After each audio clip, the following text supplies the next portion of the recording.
बिस्मिल्लाहिर्रहमानिर्रहीम। अस्सलाम वालेकुम। कैसे हैं स्टूडेंट्स? उम्मीद है कि सब खैरियत से होंगे। लिसानुल हिसाब के नए लेक्चर के साथ हम मौजूद हैं। मेरे सामने है मैथमेटिक्स की 10th क्लास की book Khyber Pakhtunkhwa text book board Peshawar.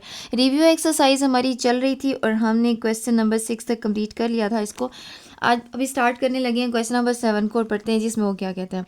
कहते हैं जी कि find the quadratic equation whose roots are the multiplicative inverse of the roots of this equation. वो कहता है कि आप एक ऐसी क्वाड्रेटिक इक्वेशन को फाइंड आउट करें कि जिसके रूट्स हैं मल्टीप्लिकेटिव इन्वर्स। किसका मल्टीप्लिकेटिव इन्वर्स है? इस गिवन इक्वेशन के रूट्स का, यानी कि इस गिवन इक्वेशन के जो रूट्स हैं, फॉर एग्जांपल अल्फ़ा और बीटा रूट्स हैं, तो उनका लें आप मल्टीप्लिकेटिव इन्वर्स, यानी कि 1/अल्फ़ा 1/बीटा। अगर गिवन इक्वेशन के रूट्स हैं अल्फ़ा और बीटा, तो रिक्वायर्ड इक्वेशन के रूट्स हैं 1/अल्फ़ा 1/बीटा। तो उस क्वाड्रेटिक इक्वेशन को आप फाइंड आउट कीजिए। ठीक है, आपको गिवन है 12x² - 17x + 6 = 0 एक इक्वेशन, और आपको इसके रूट्स के बारे में जो भी इंफॉर्मेशन है वो आपके पास है कि आप अल्फ़ा और बीटा ले लें। बाकी जो रिक्वायर्ड इक्वेशन होगी उसके रूट्स जो हैं वो आपने मल्टीप्लिकेटिव इन्वर्स लेने हैं। सॉल्व करना शुरू करती हूँ जी। सबसे पहले गिवन इक्वेशन से हेल्प लेंगे और फिर हम रिक्वायर्ड इक्वेशन तक पहुँचेंगे। अच्छा, रिक्वायर्ड इक्वेशन जब भी आपको फाइंड आउट करनी होती है तो आपको पता होगा, आपको याद होगा कि x² - sx + p = 0 ही लेना है। अब उसके लिए आपको s और p भी चाहिए, यानी सम और प्रोडक्ट। उस सम और प्रोडक्ट के लिए यानी कि आपको कोई भी जो रूट्स आपने लेट किए हुए होंगे, सपोज किए होंगे, उनका सम और उनका प्रोडक्ट चाहिए। लेकिन वो कैसे आएंगे? पहले आपने गिवन इक्वेशन से कुछ इन्फॉर्मेशन इकट्ठी करनी है, फिर हम रिक्वायर्ड पे ही कुछ वैल्यूज़ पुट कर सकते हैं। गिवन इक्वेशन से सम और प्रोडक्ट पहले निकाल लेते हैं। ये है हमारे पास गिवन इक्वेशन। इसके अगर मैं रूट्स को सपोज कर लूँ कि let alpha and beta are the roots of given equation, ये मेंशन करना बहुत ज़रूरी है। ठीक है, कि मैं अभी जो रूट्स, क्योंकि दो तरह के रूट्स की बात हो रही है, तो गिवन इक्वेशन भी है, एक रिक्वायर्ड इक्वेशन भी है। तो मैं सबसे पहले इसको ये कहती हूँ कि मैं अभी जो रूट्स ले रही हूँ ये मेरे पास गिवन इक्वेशन के रूट्स हैं, इसलिए इसके सम ऑफ द रूट्स और product of the roots required equations के सम ऑफ द रूट्स और प्रोडक्ट ऑफ द रूट्स से अलग होंगे। ठीक है, अच्छा, सम ऑफ रूट्स है और दूसरी तरफ प्रोडक्ट ऑफ द रूट्स। ये मैं कर रही हूँ काम जनाब गिवन इक्वेशन के लिए। आप ऊपर हेडिंग भी लिख सकते हैं, फॉर गिवन इक्वेशन। ठीक है,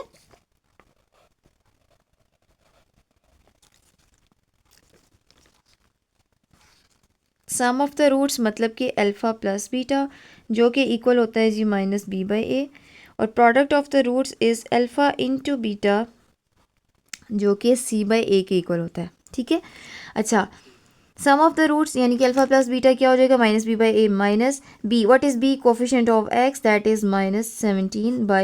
a is coefficient of x², that is 12। So alpha plus beta is equal to 17/12। ये आप एक वैल्यू आ गई आपके पास। ठीक है, अल्फा प्लस बीटा की। अब आते हैं जी प्रोडक्ट, यानी कि अल्फा बीटा किसकी इक्वल है? c/a। c means the constant number, that is 6, and a is x² का कोफिशिएंट, दैट इज़ 12। सॉल्व हो सकता है, 6 1 6, 6 2 12। So alpha beta is equal to 1/2। ये जो इन्फॉर्मेशन कलेक्ट की है मैंने, ये मैंने गिवन इक्वेशन से की है। अब फॉर रिक्वायर्ड इक्वेशन आप हेडिंग के तौर पे लिख लें, आपके लिए भी आसानी रहेगी। फॉर रिक्वायर्ड इक्वेशन,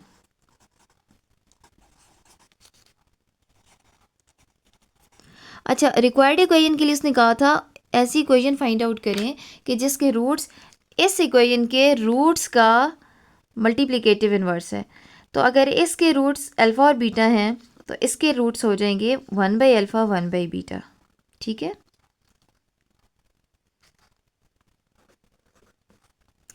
1/अल्फ़ा एंड 1/बीटा are the roots of required equation. इसके ऊपर हेडिंग दे सकते हैं फॉर गिवन इक्वेशन, जिस तरह मैंने यहाँ पे हेडिंग दी है फॉर रिक्वायर्ड इक्वेशन। ठीक है, Let 1 by alpha and 1 by beta are the roots of required equation. So sum of the roots and product of the roots are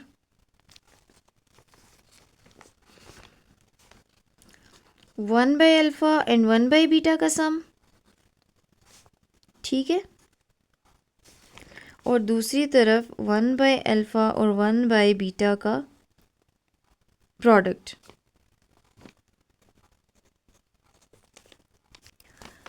अच्छा, अब यहाँ पे एक बहुत इंपॉर्टेंट बात ये नोट करें कि 1 बाई अल्फ़ा 1 बाई बीटा का सम हम कैसे लेंगे, ये तो मैं आपको बताती हूँ। यहाँ पे minus B by A sum of the roots तो होता है, C by A product of the roots तो होता है, लेकिन क्या आपके पास वो इक्वेशन मौजूद है जिससे हम बी और ए निकाल सकें? ये तो हमें रिक्वायर्ड है ना, इसलिए आप बी बाई ए और सी बाई ए नहीं ले सकते, बल्कि आप इसी को आगे लेके चलिए। जैसा कि 1 बाई अल्फ़ा और 1 बाई बीटा दोनों फॉर एग्ज़ाम्पल सॉल्व हो रहे हैं, ऐड हो रहे हैं, तो इसका आप लें एलसीएम, तो ये बनेगा beta plus alpha whole divided by alpha beta, ठीक है। सम इसकी ये फॉर्म नहीं ले सकते क्योंकि इसके पुट करने के लिए हमारे पास कोई इक्वेशन मौजूद नहीं है। इसी तरीके से 1 बाई अल्फ़ा और 1 बाई बीटा की multiplication 1 into 1 is 1, alpha into beta is alpha beta.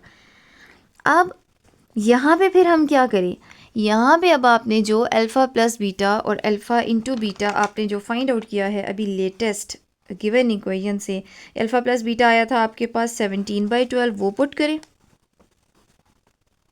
Whole divided bye, और अल्फ़ा बीटा जो आपके पास आया यानी कि 1/2 वो पुट करें, ठीक है। इस तरह से यहाँ पे 1 divided by alpha beta is 1/2। अब दो डिविजन्स आ गई हैं, इनको देखते हैं कि कैसे सॉल्व करना है।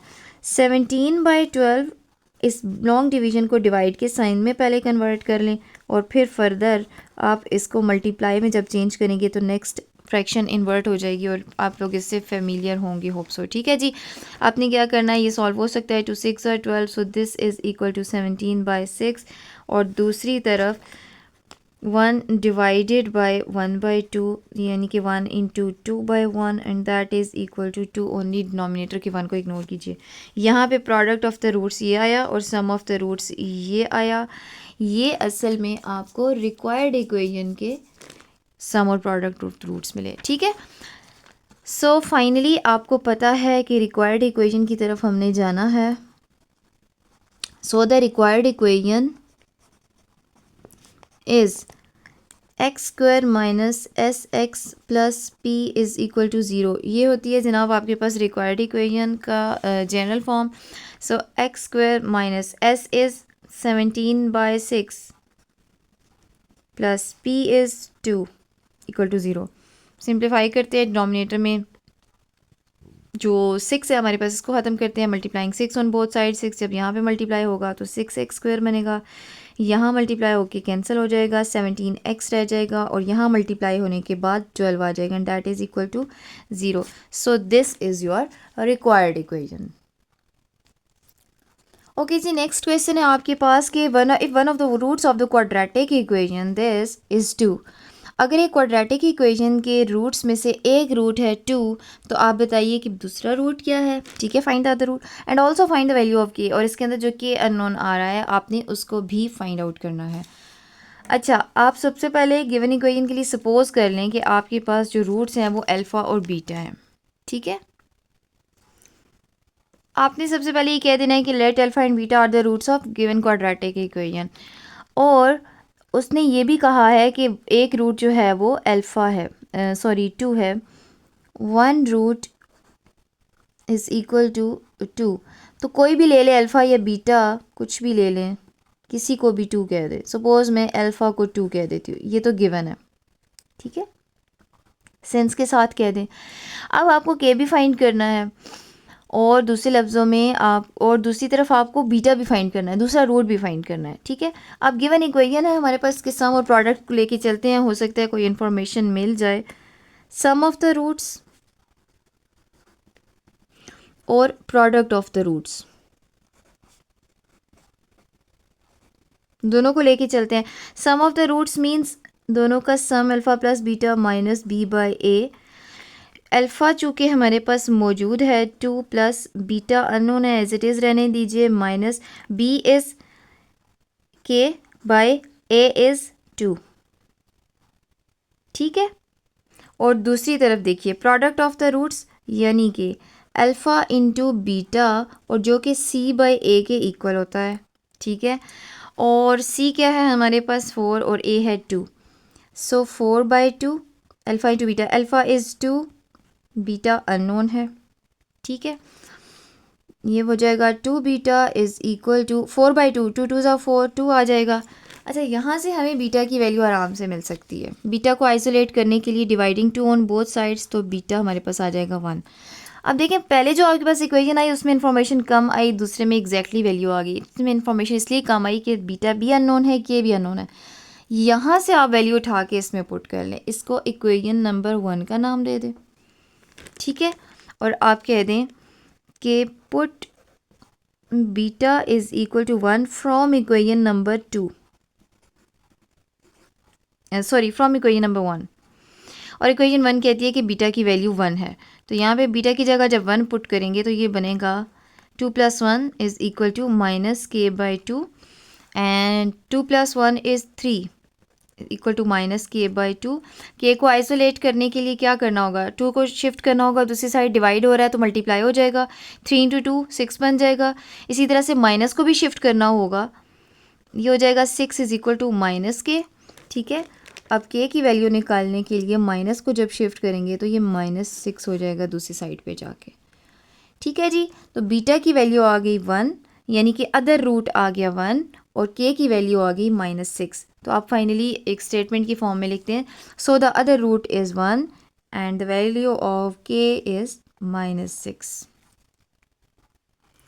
ओके जी, नेक्स्ट क्वेश्चन है आपके पास, क्वेश्चन नंबर 9, और यहाँ पे वो कह रहा है कि 1 root of the cubic equation. अब आपको क्यूबिक इक्वेशन दे दी गई है, ठीक है। x³ + 6x² + 11x + 6 = 0 is -3।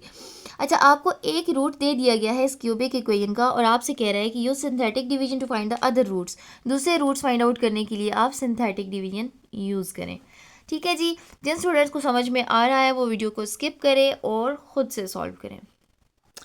Ji, synthetic division के लिए आपको याद होगा कि आपको अंदर लिखने होते हैं सारे कोफिशिएंट्स गिवन इक्वेशन से।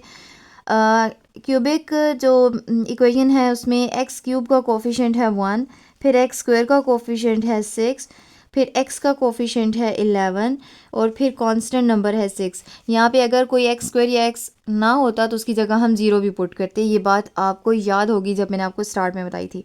इसके अलावा जो रूट दिया हुआ होता है वो आपने लिखना होता है यहाँ पे।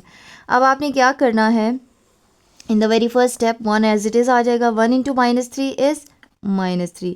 इसको सॉल्व किया, 6 में से 3 गए 3, 3 × -3 इज़ -9। इसको सॉल्व किया, 2 आ गया, 2 × -3 इज़ -6। इसको सॉल्व किया तो 0 आ गया, और ये लास्ट वैल्यू जो है वो एक्चुअली आपके पास रिमाइंडर होती है, ठीक है।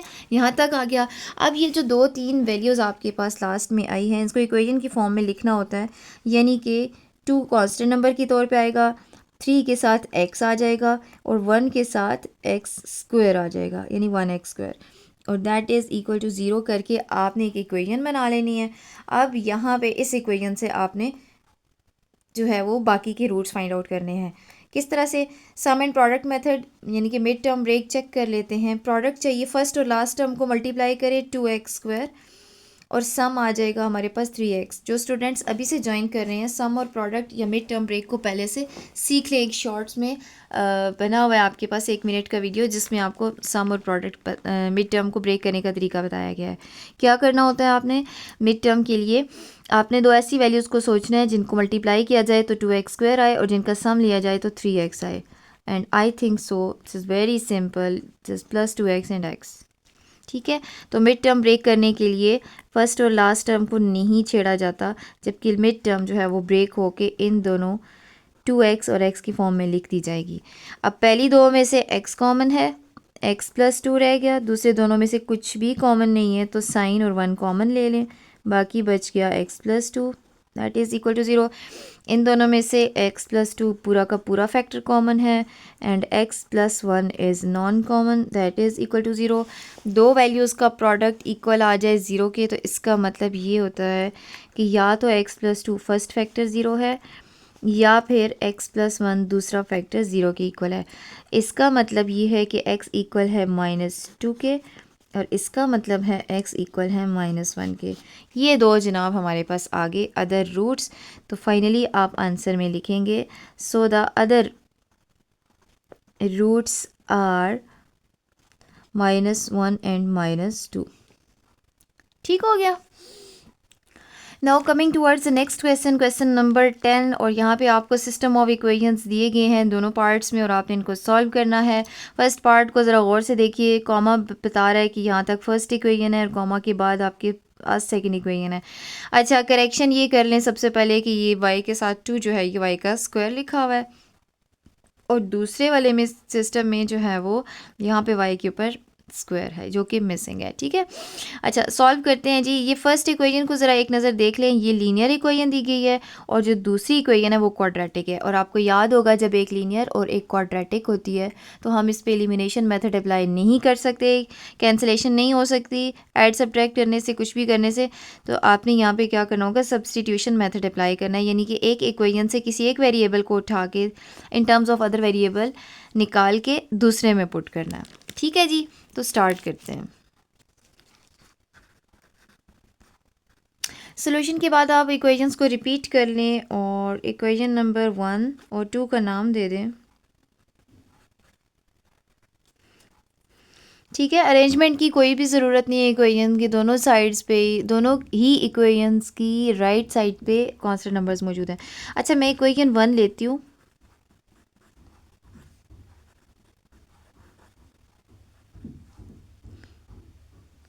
और यहाँ से मैं x या y की वैल्यू निकाल लेती हूँ। अगर मैं कहूँ कि x इक्वल है तो y को शिफ्ट करने से ये हो जाएगा 3 - y। तो ये x की value in terms of y put कर दूंगी मैं इक्वेशन नंबर 2 में। तो ये पुटिंग को असल में सब्सटीट्यूशन मेथड ही कहते हैं, यानी कि सब्सटीट्यूट करना। Put this value in equation number 2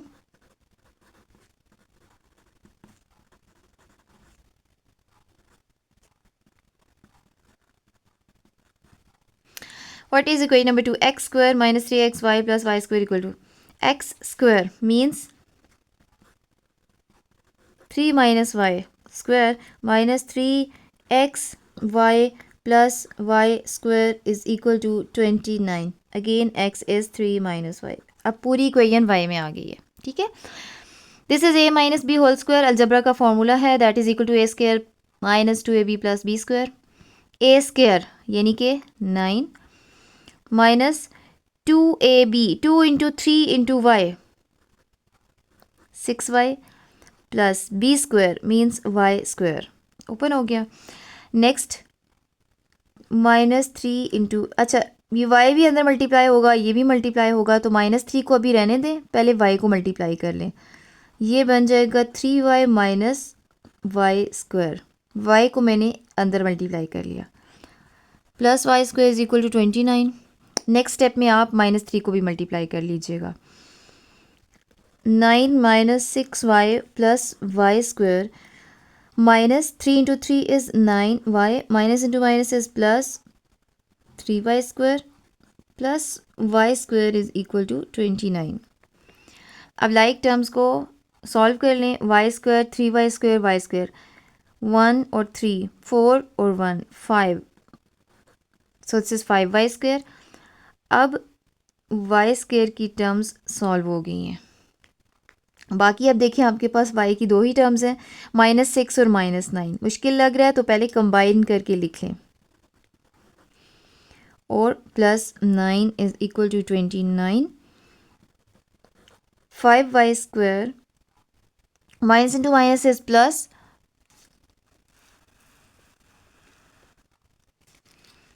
plus करेंगे तो 15y आ जाएगा, sign of greater value plus 9, 29 को भी इधर शिफ्ट करें तो नेगेटिव ऑफ 29 आ जाएगा। 5y square minus 15y plus minus minus 29 में से 9 जाएंगे तो 20 और साइन बड़ी वैल्यू का दैट इज इक्वल टू 0। अब आप इस पूरी इक्वेशन को रिड्यूस करने के लिए 5 को कॉमन ले लें। We are left with 5 square minus 3y minus 4 is equal to 0. Now dividing 5 on both sides, 5 cancel हो जाएगा। We are left with y square minus 3y minus 4 is equal to 0। अब 3 terms हैं और आपने इसको evaluate भी करना है, x की वैल्यू निकालनी है। तो आप क्या करें कि मिड टर्म ब्रेक फिर से अप्लाई कर लें। आपके पास प्रोडक्ट है, फर्स्ट और लास्ट को मल्टीप्लाई करें -4y² और सम आपको चाहिए -3y। आपने दो ऐसी टर्म सोचनी है कि जिनको मल्टीप्लाई किया जाए तो -4y² आए और जिनको ऐड या सब्ट्रैक्ट किया जाए तो -3y आए। तो मेरे ख़्याल से 4 और 1 ही होता है, 4 1 ज़ा 4 और हमें प्रोडक्ट नेगेटिव चाहिए, ठीक है, और दूसरी तरफ सम भी नेगेटिव चाहिए। ये तो 4 1 ज़ा 4 हो जाएगा और अगर मैं इसके साथ प्लस इसके साथ माइनस लेती हूँ तो प्लस माइनस माइनस 4 1 ज़ा 4 वाई इंटू वाई वाई स्क्र प्रोडक्ट तो बन रहा है। At the same time sum को भी सेटिस्फाई करना चाहिए, प्लस माइनस माइनस 4 में से 1 जाएंगे तो 3, लेकिन साइन जब बड़ी वैल्यू का लगाएंगे तो ये प्लस होना माइनस होना चाहिए और हमारे पास प्लस आ रहा है। तो एक काम करते हैं, इनके साइंस को चेंज कर लेते हैं, इससे प्रोडक्ट पे फ़र्क नहीं पड़ेगा, ठीक है, प्लस माइनस फिर भी माइनस ही होगा।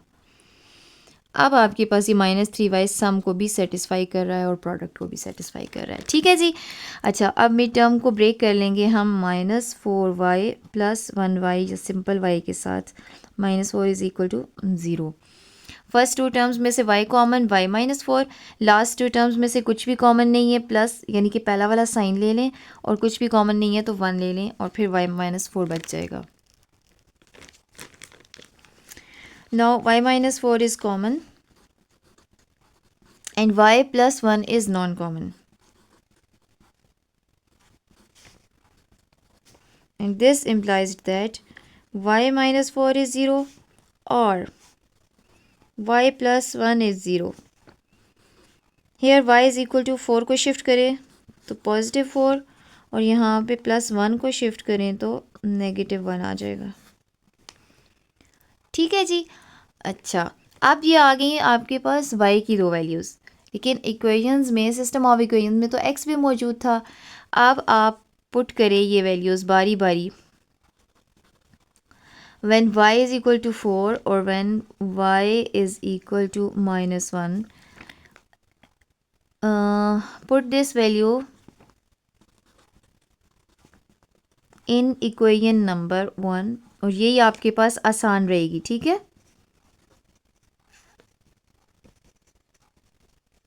इक्वेशन 1 में ही पुट कर लेते हैं, y इज इक्वल टू -1 है, ठीक है। इक्वेशन 1 थी आपके पास जी x + y is equal to 3, तो y जो है वो 4 पुट करना है, दूसरी तरफ भी x + y is equal to 3 और इस बार y -1 है। x is equal to 4 shift करें, 3 - 4 and x is equal to plus minus minus sign of greater value, 4 में से 3 जाएंगे 1 आ जाएगा।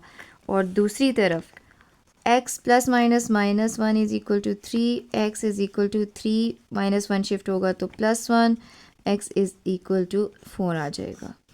जब y 4 था x -1 आया, जब y -1 था x 4 आया। तो अब चूँकि ये सोल्यूशन सेट की फॉर्म में लिखना है, सिस्टम ऑफ इक्वेशन दिया गया था, so the solution set is equal to, this bracket is for solution set और दो पेयर्स आएंगे आपके पास कि जब x, अच्छा पहली वैल्यू हमेशा x की होती है, ये आपको पता होना चाहिए। जब x -1 था तब y 4 था, जब x 4 था y -1 था, ठीक है। y की वैल्यू पहले नहीं लिखते हैं and that is your final answer जी। पार्ट नंबर 2 के लिए सिस्टम ऑफ इक्वेशन मैं अपने पास नोट कर चुकी हूँ और यहाँ पे आप ज़रा ख्याल कीजिए कि इक्वेशन के राइट हैंड साइड पे दोनों y² की टर्म्स हैं। अच्छा, तरतीब बनाने की ज़रूरत फिर भी नहीं है क्योंकि कांस्टेंट टर्म्स गो की लेफ़्ट साइड्स पे आ गई हैं लेकिन तरतीब से हैं। इसी तरह से x² की भी टर्म्स तरतीब से हैं। और दूसरी इंपॉर्टेंट बात ये देखें कि दोनों इक्वेशंस ही आपको क्वाड्रेटिक दी गई हैं, इसलिए आप इसमें एलिमिनेशन मेथड भी अप्लाई कर सकते हैं। तो मैं क्या करती हूँ जनाब, सोल्यूशन के बाद आपने क्वेश्चन को रिपीट करना है और मैं इनको इक्वेशन नंबर 1 और 2 का नाम भी दे देती हूँ, ठीक है।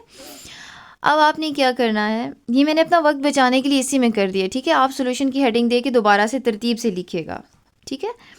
अच्छा, दोनों इक्वेशंस को क्या करना चाहिए, अगर सपोज़ मैं ये सोचती हूँ कि मैं x² को एलिमिनेट करूँ, ख़त्म करूँ, तो x² के कोफिशेंट्स का सेम होना ज़रूरी है।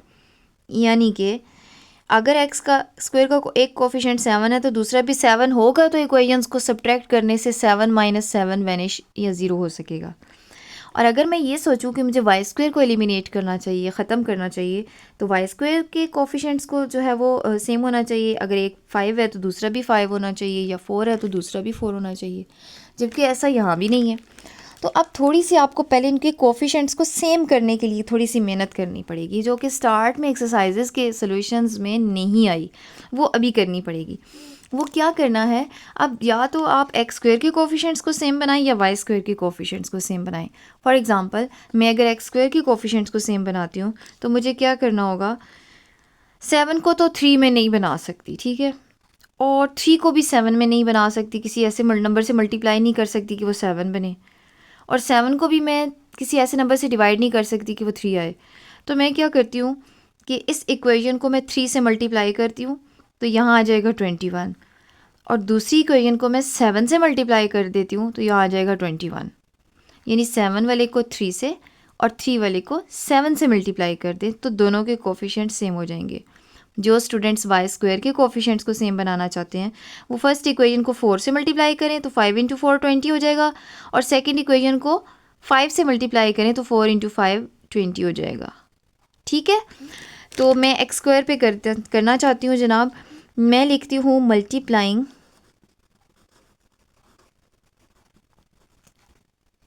इक्वेशन 1 बाय, या विद किससे मल्टीप्लाई कर रही हूँ मैं इक्वेशन 1 को, 3 से,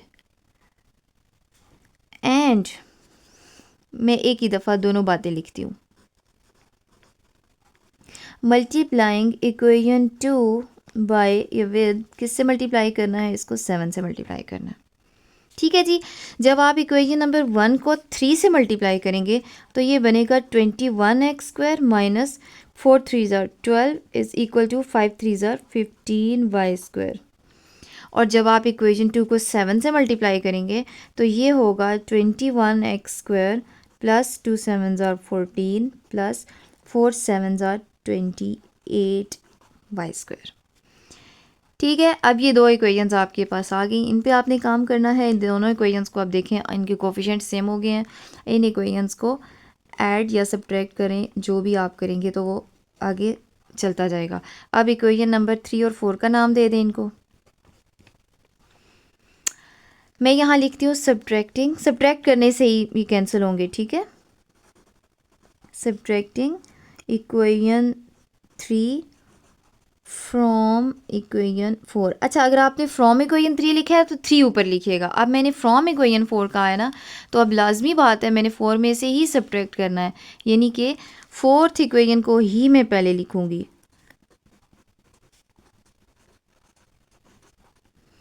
और 3rd इक्वेशन को बाद में। स्टूडेंट्स क्या करते हैं, फ्रॉम कुछ लिख रहे होते हैं और सब्ट्रैक्ट कुछ कर रहे होते हैं। ठीक है, आपका डेटा आपकी इन्फॉर्मेशन से मैच करना चाहिए। सब्ट्रैक्ट करने से क्या होता है, प्लस का साइन माइनस में और माइनस का साइन प्लस में चेंज हो जाएगा।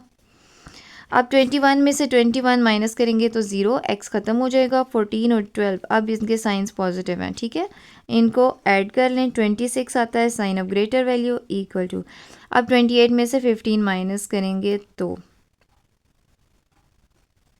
ये आ गया, ठीक है। अच्छा, 26 is equal to 13y square. Y square को आइसोलेट करने के लिए 13 को डिवाइड करेंगे बोथ साइड्स पे, तो 13 2 ज़ा 26 equal to Y square. 2 is equal to Y square आ जाएगा, या Y square is equal to 2।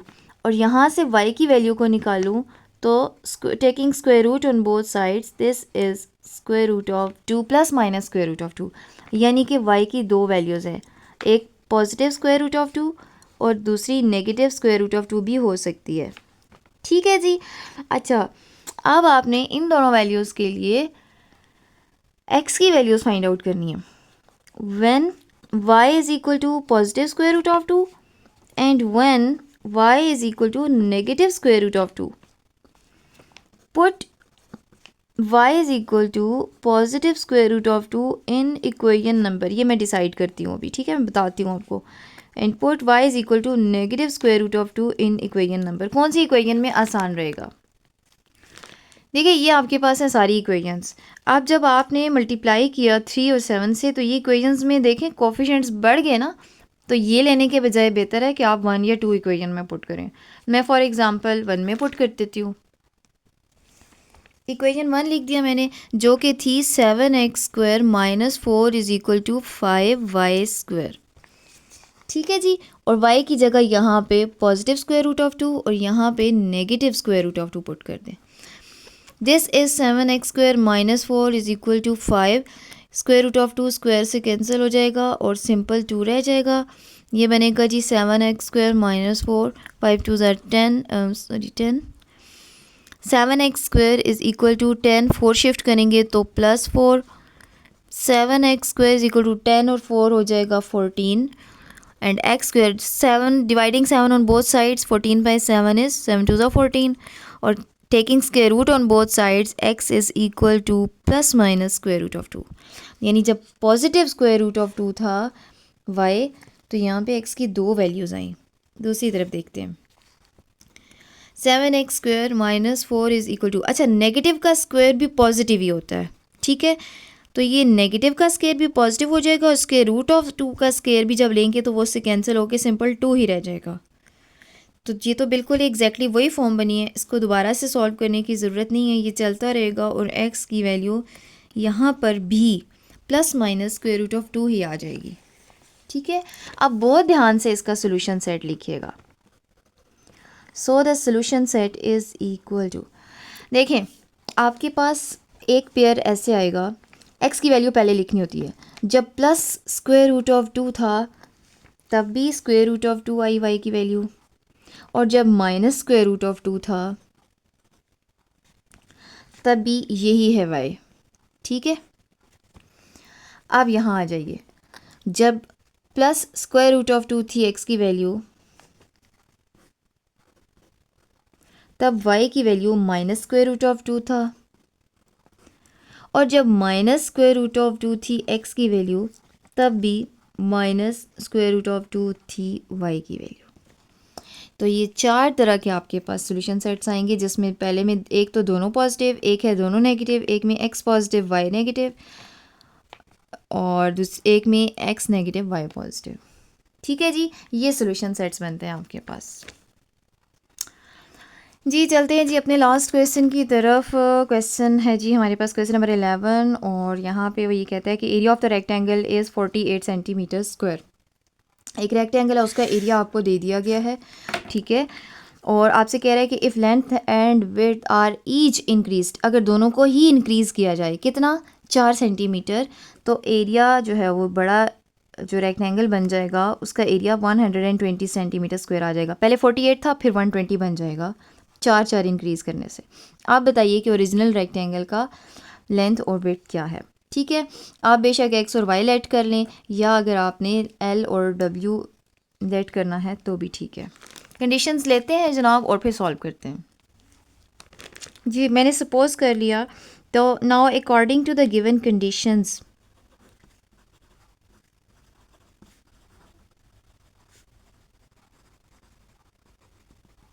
क्या हैं आपके पास। एक तो वो ये कहता है कि उनका एरिया यानी कि लेंथ इंटू विड्थ जो है वो 48 स्क्वायर सेंटीमीटर है।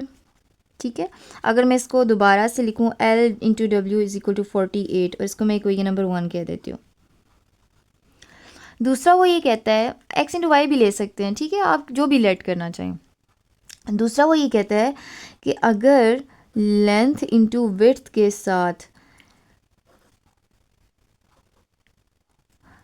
4 इंक्रीज़ कर दिए जाए, ठीक है, लेंथ को भी 4 और विड्थ को भी 4 इंक्रीज़ कर दिया जाए, तो फिर जो नया एरिया आता है वो 120 स्क्वायर सेंटीमीटर आता है। ये उसकी सेकंड इक्वेशन थी, सेकंड फॉर्म है। ठीक है, तो आप बताइए कि L और W क्या हैं, ओरिजिनल वाले असल वाले जो रेक्टेंगल की लेंथ और विड्थ क्या है। ठीक है, बस इसको सॉल्व करना है। अच्छा आप देखें, आप इक्वेशन नंबर 2 में एक ब्रैकेट्स आ गई हैं, मैं इसको पहले सॉल्व कर लेती हूँ। L इंटू डब्ल्यू प्लस L इंटू 4 यानी 4L प्लस 4 इंटू डब्ल्यू plus 4 into 4 16 and that is equal to 120। यहाँ पे एल डब्ल्यू की जगह मैं 48 फ्रॉम इक्वेशन नंबर 1 पुट कर लेती हूँ, प्लस 4L प्लस 4W। अच्छा 16 को अगर मैं शिफ्ट कर दूँ तो ये बन जाएगा 120 माइनस 16।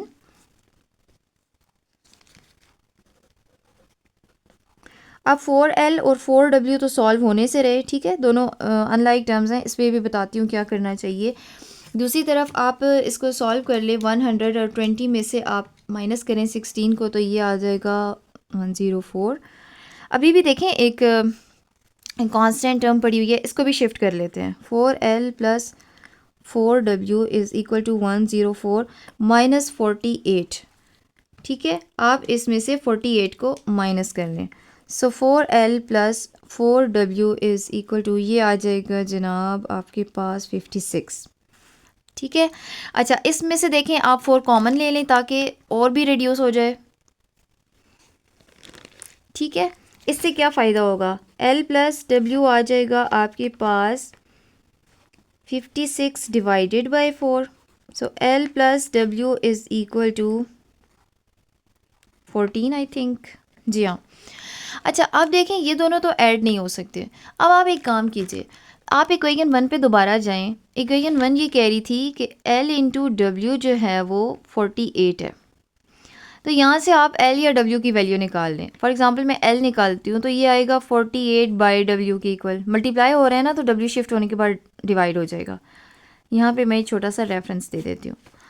तो इससे क्या फ़ायदा होगा, L की जगह अगर आप 48 बाई W पुट करेंगे तो फ़ायदा ये होगा कि पूरी इक्वेशन एक अननोन यानी कि W में आ जाएगी।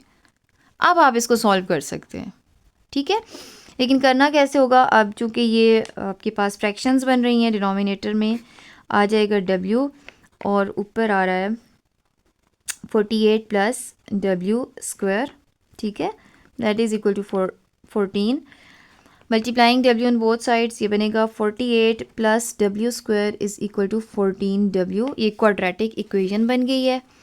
मैं इसकी अरेंजमेंट करती हूँ, W स्क्वायर इसको शिफ्ट करती हूँ, minus 14W plus 48 is equal to 0, ठीक है जी। अच्छा अब आप क्या करें कि मिड टर्म रेट चेक कर लेते हैं, प्रोडक्ट और सम। प्रोडक्ट 48 W स्क्वायर और सम आपको चाहिए माइनस 14W। ऐसी दो टर्म्स आपने सोचनी है जिनको मल्टीप्लाई किया जाए तो 48W स्क्वायर आए और ऐड सब्ट्रैक्ट किया जाए तो माइनस 14 आए।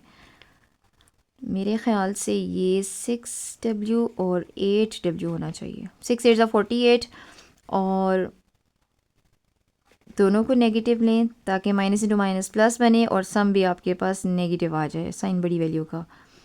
प्रोडक्ट भी सेटिस्फाइड है जनाब और सम भी सेटिस्फाइड है। तो फिर मिड टर्म ब्रेक के लिए हम क्या करेंगे, यहाँ आ जाएगा W square minus 6W minus 8W plus 48 is equal to 0। इन दोनों में से W कॉमन, W माइनस 6 रह गया। इन दोनों में से पहले का साइन और बाकी 8 कॉमन लिया जा सकता है। We are left with W minus 6 that is equal to 0। W minus 6 is common, W minus 8 is non-common, that is equal to 0, and this implies that W minus 6 is equal to 0 और W minus 8 is equal to 0। यहाँ से आता है W की value 6 और यहाँ से आती है W की वैल्यू 8। अच्छा W की दो वैल्यूज़ आ गई, दोनों पॉजिटिव है, एक को भी इग्नोर नहीं किया जा सकता। एनीवेज हम देखते हैं कि इसके अकॉर्डिंगली लेंथ क्या बनती है।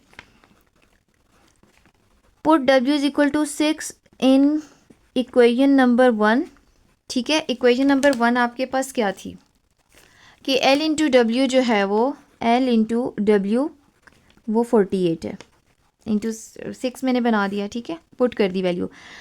तो 6 मल्टीप्लाई हो रहा है, यहाँ के डिवाइड हो जाएगा, ये आ जाएगा L 8 आ जाएगा।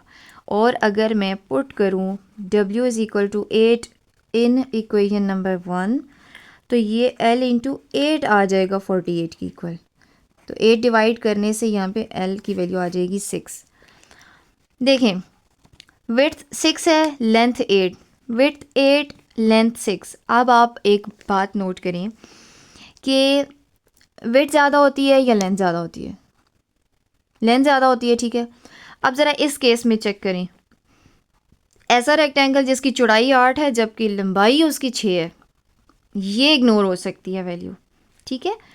तो आप ये कह सकते हैं कि this value is ignored because length can't be less than width, ठीक है।